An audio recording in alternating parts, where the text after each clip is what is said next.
Progress. Good evening, everyone, and welcome to the Brian Crombie Radio Hour on Saga 960. My guest tonight is Casey Edge. He is the Executive Director of the Victoria Residential Builders Association.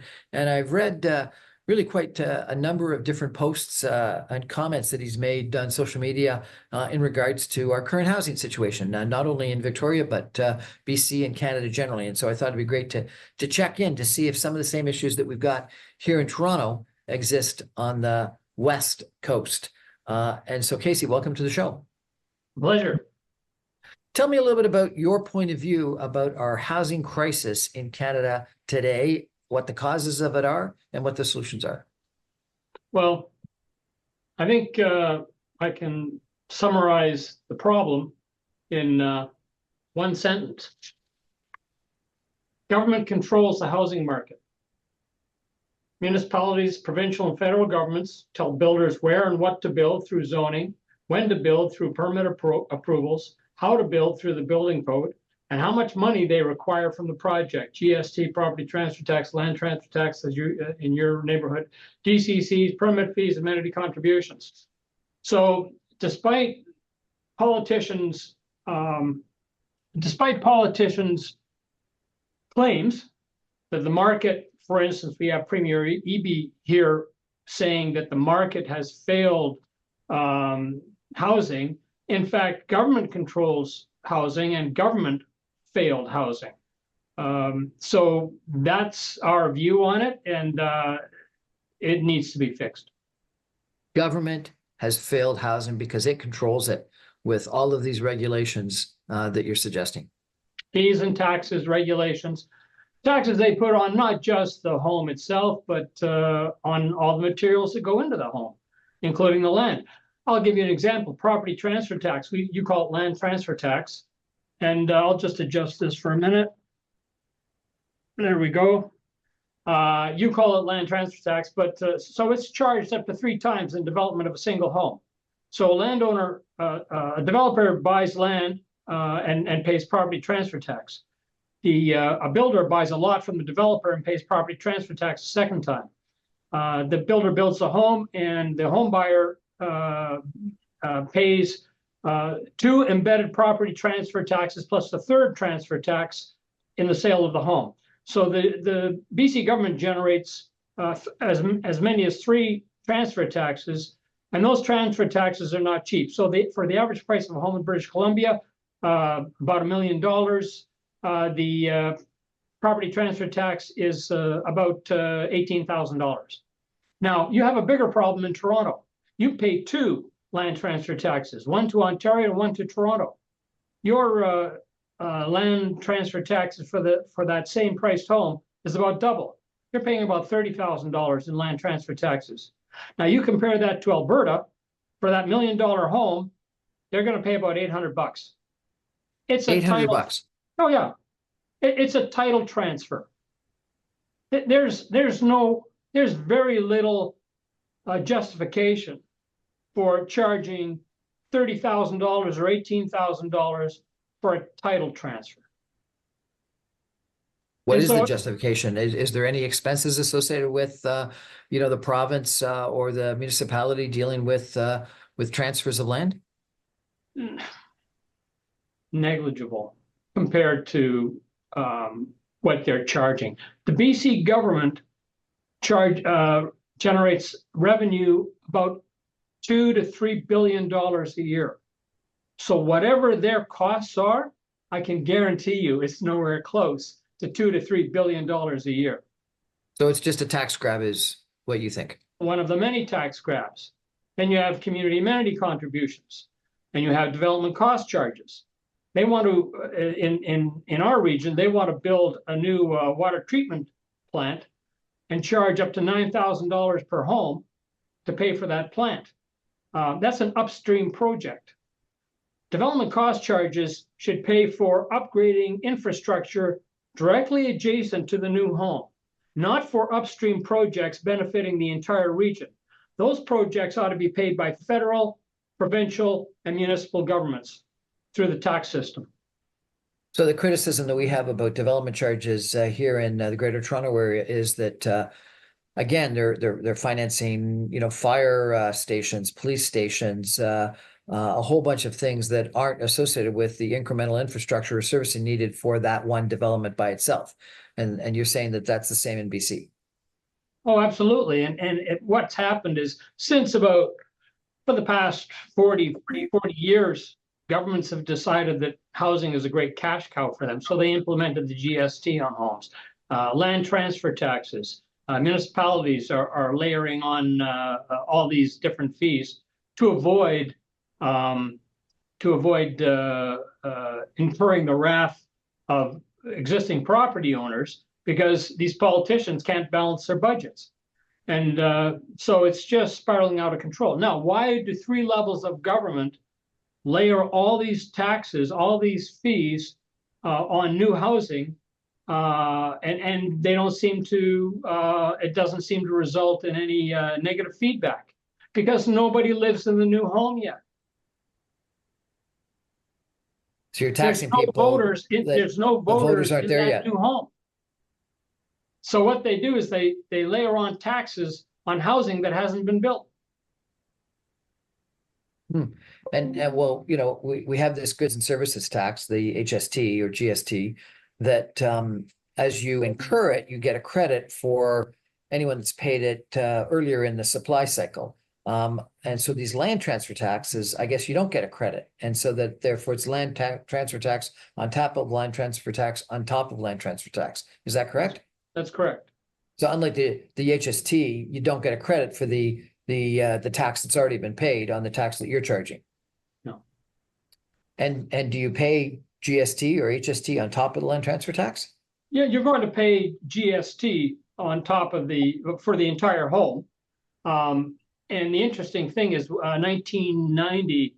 So the GST New Home Rebate, introduced, I think, 1991, was supposed to be indexed to inflation. Well, they never did that. So then, if your average price of a home is say $1 million in your community now, and the GST New Home Rebate tops out at $450, then it becomes irrelevant. There is no GST New Home Rebate, as was promised back in 1991. So this is something the federal government could have done for homeowners. So when politicians, especially federal politicians, talk about, oh, well, we have to do something more for homeowners, the easiest thing they could do is index the GST New Home Rebate to the price of housing today, not 1991 prices. And they won't do it because it's just another cash cow for them. But I agree with you, but the argument I was making is that, using your analysis of land transfer tax paid by the landowner and then land transfer tax being paid by the development or construction company and then land transfer tax being paid by the purchaser is actually paying GST or HST on those two previous land transfer taxes that are now embedded in the price of the home that he's buying. So he's paying tax on tax. Well, it's just many of the taxes that go into the development of a new home. There's multiple taxes that go in there. Like I say, development cost charges. You're paying tax. Contributions. You're paying tax and land transfer tax on the development charges. Yeah, it's crazy. I had an analysis done by one of my guests about 2 weeks ago that said that 30% of the typical home in Ontario is taxes. Right. Do you think that's applicable in BC? Yeah, it's about right. So that therefore, I'll give you an example of a lane home. I'll give you an example of a builder who builds lane homes. Just posted this recently. In 2010, he built a lane home in Vancouver, 700 square feet for $220,000. Today, in 2024, that's $600,000, 178% increase since 2010. Permit fees in 2010 were $18,000. Today, they're around $40,000. That's a 122% increase. What changes took place in the municipality of Vancouver that required 122% increase in permit fees? What did? No, that's Bureaucracy, that's what did. If you look at what the federal government recent StatsCan numbers increased public service by 40,000, and the private sector has decreased by 40,000 employees. So who's paying for all this? Homeowners. We're going to take a break for some messages and come back with Casey Edge from Victoria. Someone that's talking about the real estate market across the country, what's wrong with it, the role that governments play. Fascinating conversation. That a lot of the same problems that we're arguing about here in the Greater Toronto Area, Casey thinks exist across the country. Well, at least in Victoria and Vancouver and in British Columbia. Stay with us, everyone. Back in 2 minutes. Go.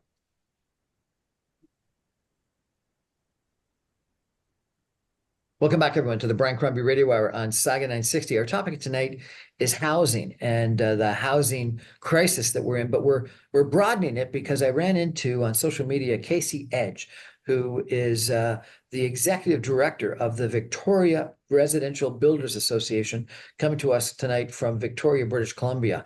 And a lot of the issues that he's been talking about are very similar to some of the issues that we're faced with here in the Greater Toronto Area. Casey, you started off the show by talking about a couple of things that were the cause of our current housing crisis. I thought it was a really good list. Can you remind us of that list again, please, sir? Sure. So government controls the market. 3 levels of government, municipalities, provincial, federal, control the market. They tell builders where and what to build through zoning, when to build through permit approvals, how to build through the building code, and how much revenue they require from the project, GST or HST, property transfer tax, DCCs, development cost charges, permit fees, amenity contributions. Plus they tax lumber, they tax all components of the home. So government really is the problem, and that's what needs to change. And then you have the rezoning issues as well that have been a challenge. So in Canada's population in 1976 was about 23 million. We had housing starts of 273,000. In 2023, Canada's population was 40 million with starts of 240,000. Relative to the populations, that's a 41% difference in housing. We used to build homes. Are you saying that our population doubled and we're still building approximately the same number of homes? Yes, that's exactly right. Canada has. Where's everyone living? Well, that's the crisis. I mean, Canada has 1 housing start for every 4 people entering the working age population. The historical average is 2. So we're building half as many homes, yeah, as we need. Yeah, and then you don't even include the immigration part of it, where we boosted immigration from around 250,000 a year now to about 1 million a year. So if you're going to, now you can have reasons why you need significantly higher immigration, because Canadians actually aren't replacing themselves. So we need more people to come to Canada. But if you don't have any plan to provide housing and services and infrastructure for those people, that's just flat out irresponsible to everybody.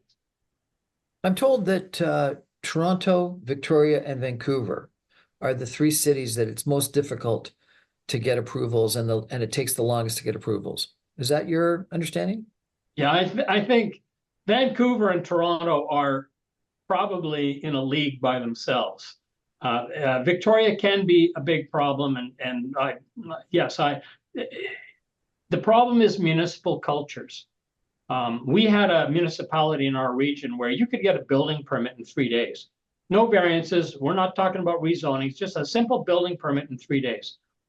In a municipality 10 kilometers away, that building permit could take you 2 to 3 months. Now, what's the difference between 2 municipalities 10 kilometers away? The difference is municipal cultures. If you have a municipal culture like you have in Toronto and Vancouver and Victoria, for that matter, the city of Victoria, a municipal culture of obstruction and bureaucracy, then then your costs are going to be sky high. And there are builders that will add costs depending on what municipality they're building in, because of the additional costs associated with that and the timelines. And there are some builders who will not build in some of these municipalities. I submitted a building application in Nanaimo in October of last year and still haven't received it yet. Yeah, that's the culture of obstruction. And this, when Premier Eby said, well, it's a failure of the market, blah, blah, blah. It's absolute nonsense. Politicians trot this junk out as a general rule to explain the fact that they screwed up the housing market. That's the reality. And so what we've had is we've had obstruction and challenges at the municipalities. And interestingly, the BC government rezoned, brought in a blanket rezoning throughout British Columbia for municipalities because of that obstruction with respect to rezoning. So if it's a failure of the market, as Eby claims, why did he have to rezone all the municipalities? You can now build small multis in single family zoning. So Is that good or bad? Well, I think that it's a bit of a workaround for the failure of the government to hold the municipalities accountable. So they just did this blanket rezoning. It's not necessarily, it could be a good thing, but there are still ways the municipality can obstruct the small multis, and that's through higher fees. At the end of the day, the numbers have to work. If the numbers don't work, you can't build it. And it doesn't matter what it is. The federal government, through its infrastructure fund, is effectively forcing municipalities to do some things. One of the ones is, for example, approving quadplexes on a as-of-right basis. And if you don't do that, you don't get your infrastructure fund. So it's not forcing them to do it, but it's incentivizing them to do so. Is that a good idea? Yes. Yes, because the municipalities need to be held accountable. And one of the ways to do that is to withhold their funding. This should have been done a long time ago. We actually advocated this years ago. And it was interesting to watch the federal political parties pick up on what we were saying. Federal infrastructure grants. Withhold those grants if they are not providing reasonable access to housing. Your premier, I understand, put in place increased density if you're within 400 meters of a transit station or transit zone, which was, I think, minimum zoning of 12 stories or something like that. Is that a good idea? Yes. Look, the rezonings are a good idea because at the end of the day, it takes far too long. There are some municipalities that just won't allow multifamily housing in their communities. They won't allow rentals, apartments. They view themselves as a single family community on large lots, and they just don't want that housing in their community. The provincial government needed to implement something. Now, in our region, we have 13 municipalities in a region of 400,000 people. 13 official community plans. We don't have LRT. There's no responsible regional planning due to a policy, a provincial policy of self-determination for municipalities. It's how provincial politicians, provincial governments pander to the local officials. And it's been done by every party, NDP, SOCRED, Liberals, whatever. They've all had the same policy. What is the result? A lack of responsible planning for housing, infrastructure, transportation. We still don't have LRT. Edmonton started their LRT in 1974 with the same population we have today. And this is before climate change issues. This was just responsible planning. So as much as BC likes to tout itself as being environmentally friendly and we're attacking GHGs and all the rest of it, Oil and Gas Alberta started their light rail transit system decades ago. And so you're saying that governance, municipal governance is one of the issues. You know, if with 400,000 people in Toronto, that would be 4 wards, not what'd you say, over 13 different municipalities? 13 mayors, 13 councils, all so, and we have an issue with building code here where municipalities try to override the building code and will force arbitrary arbitration and all the rest of it, which is a waste of time and money and all the rest. The BC government will not enforce its own building code. So that's another, again, the policy of self-determination for municipalities. And so a builder may have to build differently from one municipality to the next, even though the municipalities are right beside each other. You have posted another couple of interesting issues recently. You were commenting that the first-time home buyers stress test is no longer appropriate. Tell me about that. Well, so the stress test, when it was implemented, you could get a 10-year mortgage for, let's say 6% at the time. Why would you need a stress test on a 10-year mortgage, forcing the home buyer to qualify at 8%? It makes no sense. So the people who are most vulnerable to that are the first-time home buyers, the young families. And it's very tough to put a young family into a condo. They're looking for townhomes. They need the space, single-family homes. And so the mortgage stress test, first of all, was pointless on a 10-year mortgage. But they did it anyway, because that's what bureaucracies do. It doesn't have to make any sense. And then, and now we have the stress test while interest rates are trending downward, not upward. The point of the stress test was introduced as a safeguard against rising mortgage interest rates. That's not the case now. And in fact, what's likely to happen is interest rates will probably be lower in the next couple of months than what they are right now. So why do we have people qualifying at 2% higher, knocking people out of the money? Time to get rid of the stress test. Absolutely. You commented about a development in BC where you said there were 54 tenants that were subsidizing 14 other tenants that got the benefit of inclusionary zoning.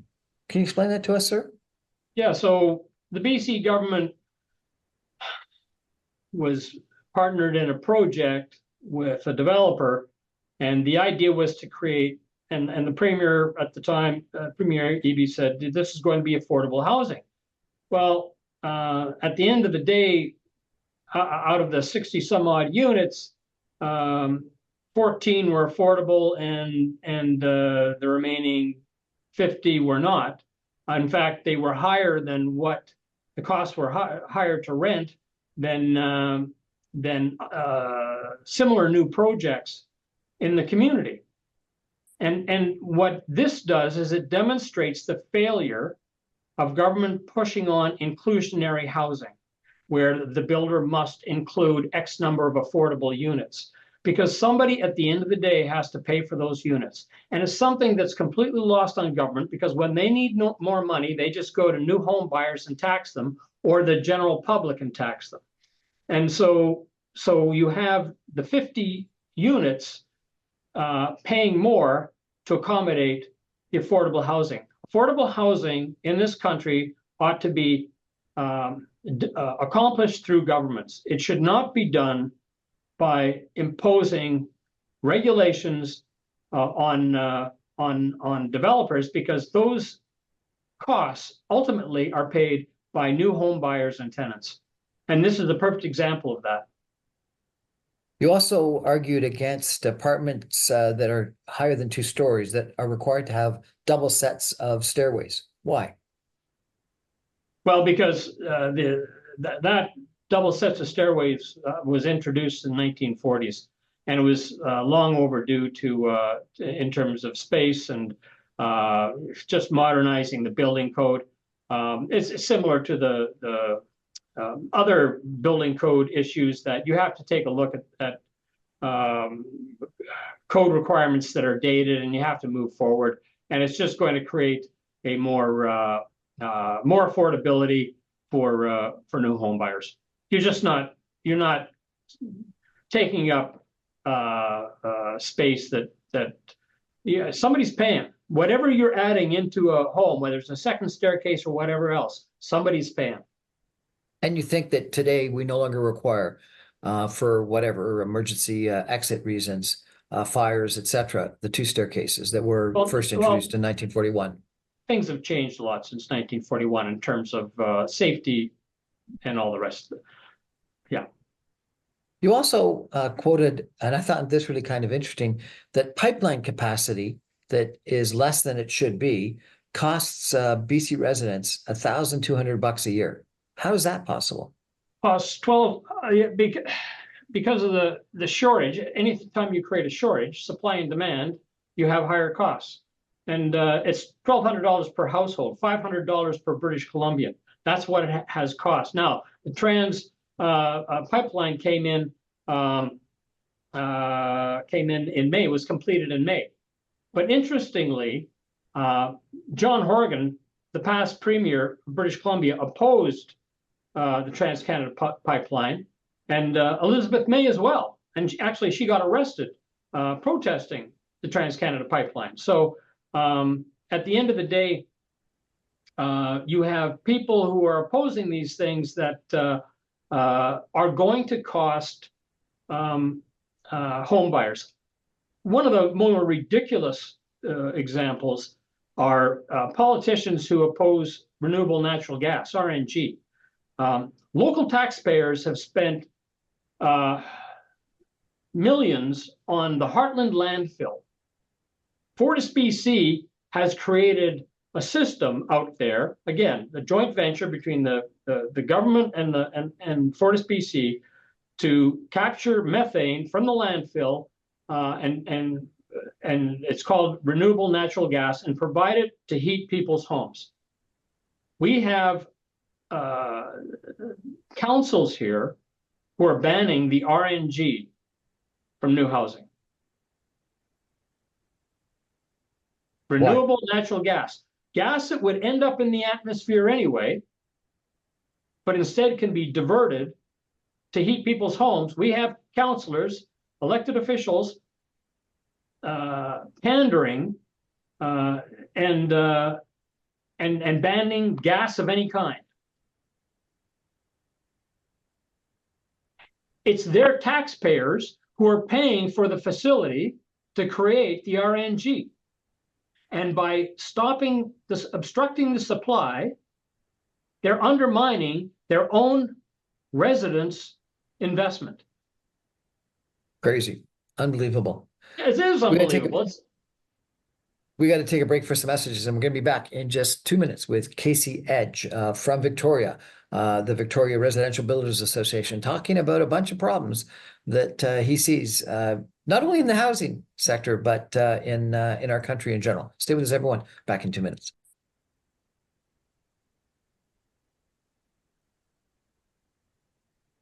Welcome back, everyone, to the Brian Crombie Radio Hour on Saga 960. Casey Edge is my guest tonight. He is the executive director of the Victoria Residential Builders Association. He's a prolific commenter in social media in regards to the real estate business and what's going on. And, you know, I think it was really interesting because he's talking a lot about what's going wrong in Victoria and Vancouver and British Columbia. There are a lot of the same problems we've got here in the Greater Toronto Area. And so I thought that the connection was really interesting. You've quoted an article by a gentleman, Eric Carlson, from Anthem Properties, who said that we bogged the whole thing down. And let me read what you said, if you could. The approval process is brutal today. That's the biggest change. And it really accelerated in the last 8 years. You've got a strong belief that the political framework can fix things like rising prices through regulation.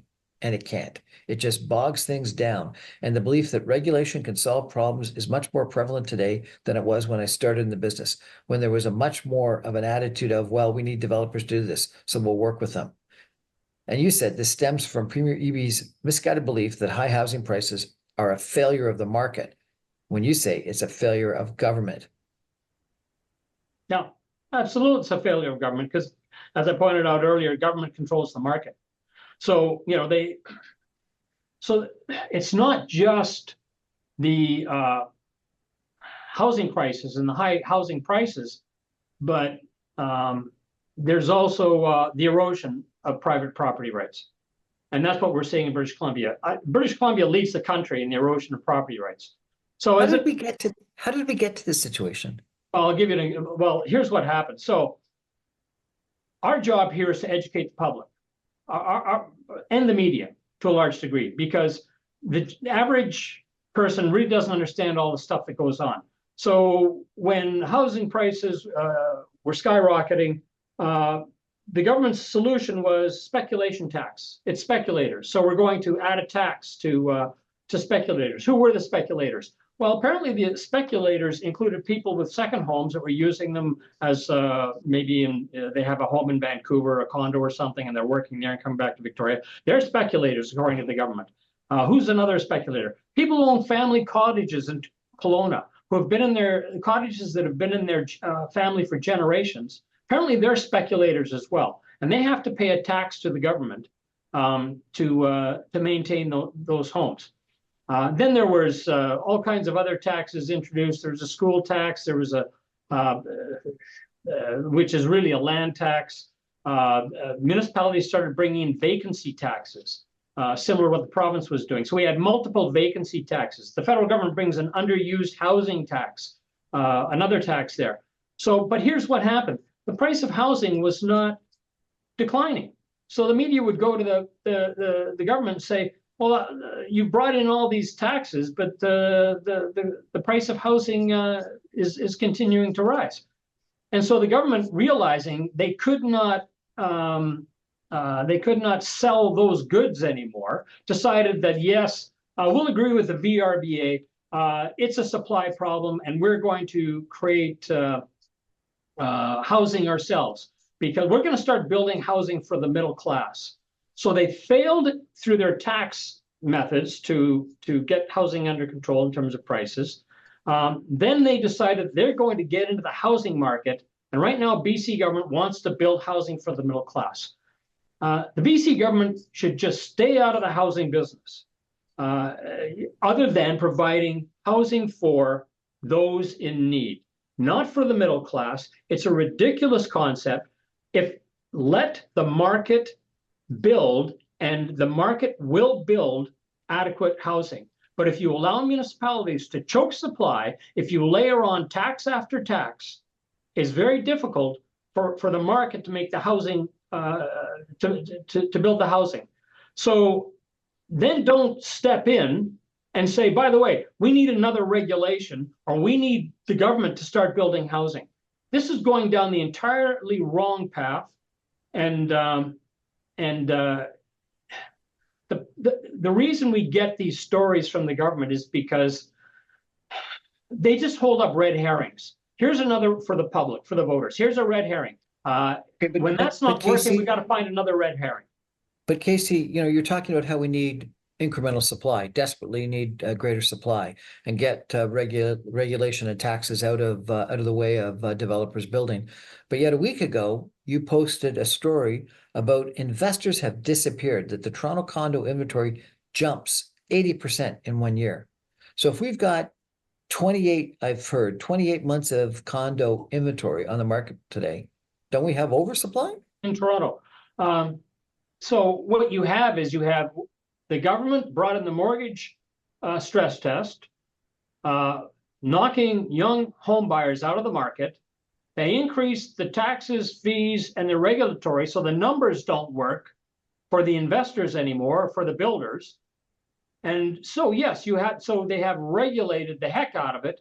And in Toronto right now, apparently you do have supply, but you'd have to drill down to find out exactly what that supply is. Apparently it's a lot of condos. And the people that need to, the young people, the millennials, the generation creating families right now, they need townhomes. Last week, there was an article about rising real estate insolvencies to surpass the levels of the financial crisis. What's going on if we've got housing inaffordability, but 28 months of condo inventory sitting there, and we've got real estate insolvencies that are higher than in the financial crisis of 2008, 2009? What's going on? Follow the money. Where's the money coming? Where's the money going? Money's going to the government. Two to $3 billion a year in property transfer taxes alone, charged up to 3 times in the development of a new home.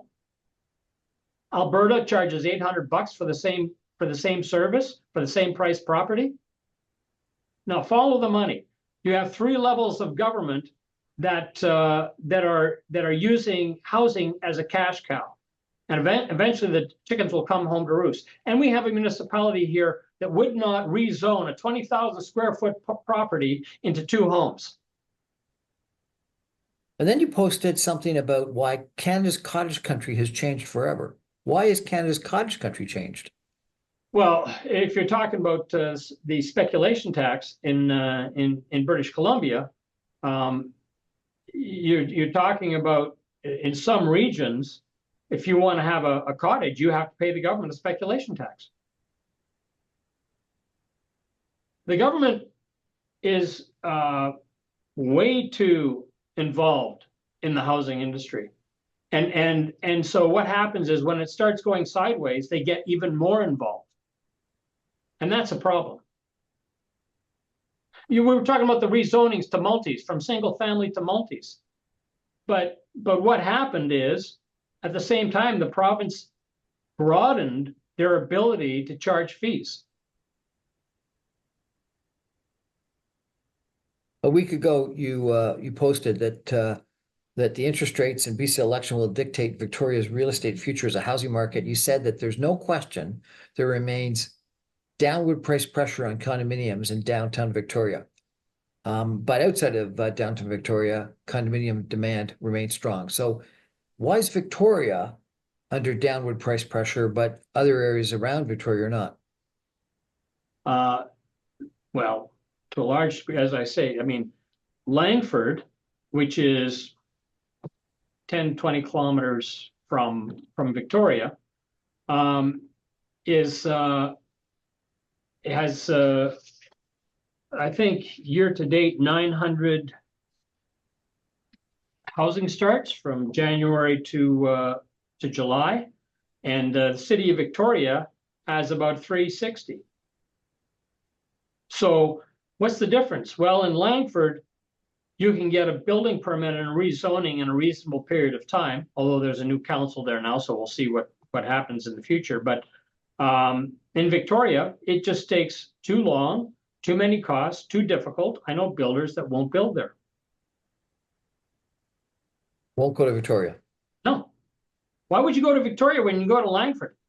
And get your, so as I was saying, Langford will turn around a simple building permit in 3 days, maybe a week at the outside, and Victoria, Saanich, some of the others can take you a couple of months just for a simple building permit, no variances. Why would you build in Victoria when it's so much easier to build in Langford? And a lot of builders have left Victoria and gone to Langford. What's the situation in Vancouver? Vancouver has always been a challenge. I mean, as challenged as we are in Victoria, Vancouver is a whole different level. So as I was saying before, with the builder of the Laneway home in 2010, $220,000 for 700 square feet. In 2024 in Vancouver, $600,000, 178% increase. Permit fees were $18,000 in 2010, $40,000 today. Where's the justification for that? Look, at the end of the day, government has one job with respect to housing. Responsible regional planning, but also ensuring that there are not, where the fees are reasonable and you don't have unnecessary obstruction. And the BC government and municipalities, most municipalities, not Langford, but some, have failed in that responsibility, especially the BC government, because municipalities are the children of the province. Municipalities don't exist without the province telling them. And yet what you've got is the province pandering to the municipalities, and you have a completely dysfunctional system. You know, we could just be going on with issue after issue after issue. This is fascinating. I really enjoyed this, Casey. You also posted about Airbnb, And that Airbnb ban is really an excuse to say that we're doing something without actually ever doing something. You quoted the Conference Board of Canada that said that they tested a causal link between Airbnb activity and rent increases between 2016 and 22 across 330 neighborhoods in 19 Canadian cities, and they found no compelling evidence that the level of Airbnb activity had any meaningful impact on rents. Right. So Airbnb, like they want to, get rid of the ability to have Airbnbs, and you're saying they're doing that for political reasons, not for any economic rationale. Well, anytime the government does anything about housing, it's for political reasons. I mean, when you hear a government announcement, think red herring. That's what this is. This is another red herring. Oh, the speculation tax didn't solve our housing crisis and all these other taxes. So now we're going to ban Airbnbs, despite the fact that the evidence shows it would make no significant difference. But that's another red herring that the BC government can hold out to the voters to demonstrate that they're doing something. And all it did is it violated the property rights of people who were running legal Airbnb businesses and who had licenses to do so. And that's what I'm saying here is that it goes beyond the housing crisis and the high fees and taxes. Government is eroding our property rights in this country, and British Columbia is the leader. Eroding our rights. Sounds like we need to elect you as the Minister of Housing. Well, stay with us, everyone. We're going to come back with some concluding comments with Casey Edge in just 2 minutes. The sounds.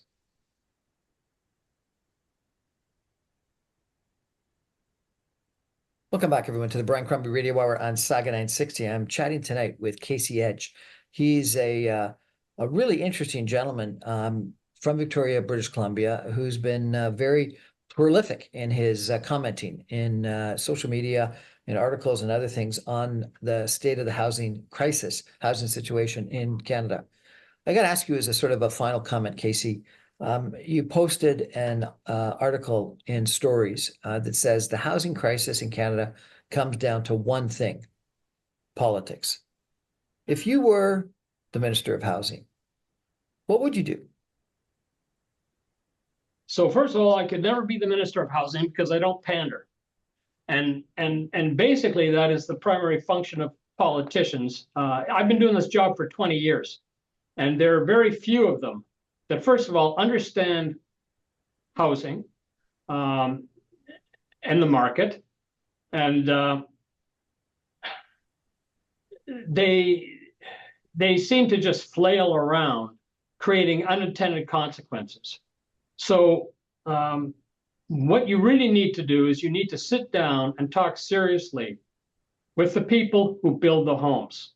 One of the great advantages I have here is that, yes, I follow policy and I do my research, but I sit down with a table of builders who are in it every day. They're on the ground, they know what the challenges are, and I get my information from them.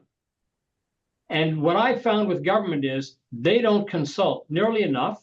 They're arrogant as all hell. They think they know better, and they don't build and sell homes for a living. And I think probably the arrogance of politicians and bureaucrats is what got us into this mess. In addition to the fact that governments, when it comes to money, it's never enough. They have to find a new way to get money because they can't control their spending. So the first thing you do is you control your spending, you sit down with the builders, and you say, okay, how can we build affordable housing? Because I'll tell you, the builders in my association are good-hearted people who want to do the best they can and build the most affordable home they can, but it's just challenging. The article that we talked about that you commented on is really kind of interesting and fairly hard-hitting. They talk about that close to 30% of the cost of a house is direct taxes. And they go on to say everyone in the country seems to argue that we have a housing crisis, with the consensus being that we need more housing. So why do we have a system that is set up to ensure we will absolutely fail? Why would the government choose a path that defies any logic? And they go on to say it's politics. The housing crisis was caused because of politics. It will get worse because of politics.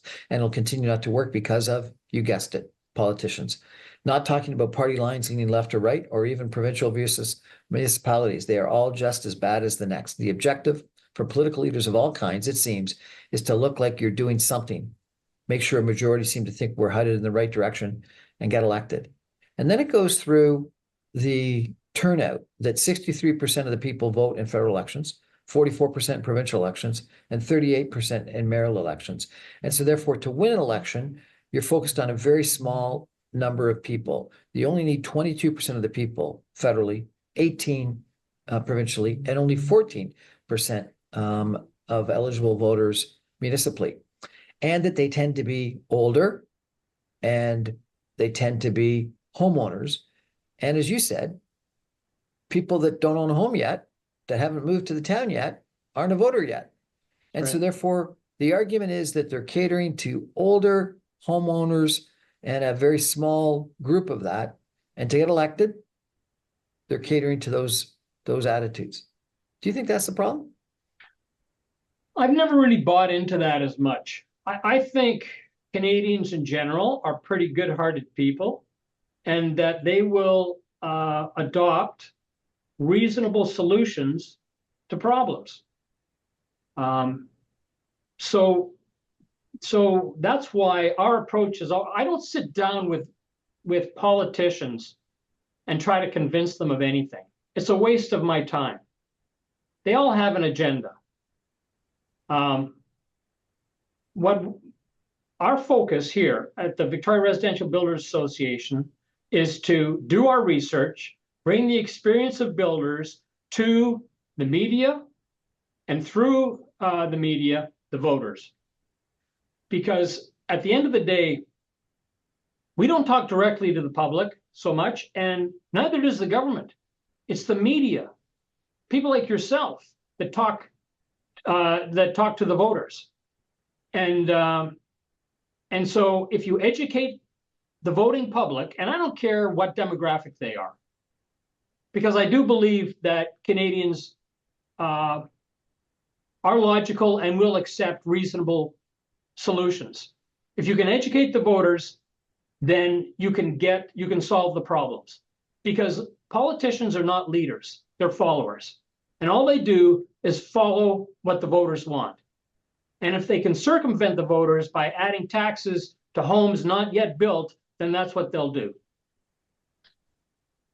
This article concluded by saying, in sum, our current housing system taxes new homes to the point that no one can build them or afford them, overregulates land, design, and planning to such a claustrophobic manner that we lack approved land, which is insane in a country this large, all while addressing social housing, affordable housing, and Indigenous housing, which seems to have been abandoned, other than in press releases. You've described a pretty negative situation. This article describes as an even more negative situation, but yet you're hopeful that you can educate the population, and in the end, the population will do the right thing.